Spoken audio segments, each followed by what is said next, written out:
Здравствуйте, дамы и господа. В эфире канал Клягимаур, Украина. The incidents in Kiev have been the focus of public attention worldwide for the past 2 months. After the government rejected signing the association agreement with the European Union, most of the local and foreign media reported daily, almost hourly, about new details on the mass protests within Ukraine.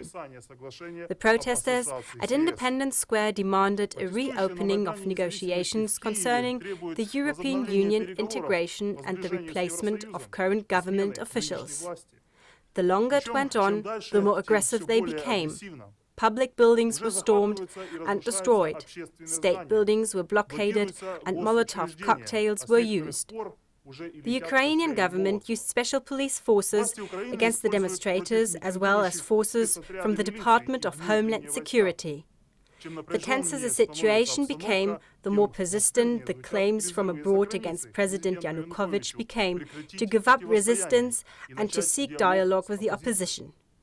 This came especially from the members of the European Union, as well as the United States, again and again pointing to the constitutional right of every human being, which governments have to respect, to freely assemble and speak one's opinion. This is a determining characteristic of the democracy, and if the Ukraine sees itself as a part of democratic society, they are obliged to adhere to this right. In this context, one may ask the question, to what extent is the people's right to freedom of expression respected and taken seriously in the countries of the so-called Western democracy? Here is an example.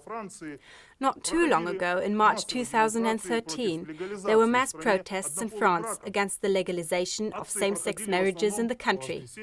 The protests mostly took place on Sundays in different cities of France, where the number of demonstrators in Paris alone was estimated to be more than 1 million people, which is far greater than the number of protesters in Independence Square in Kiev.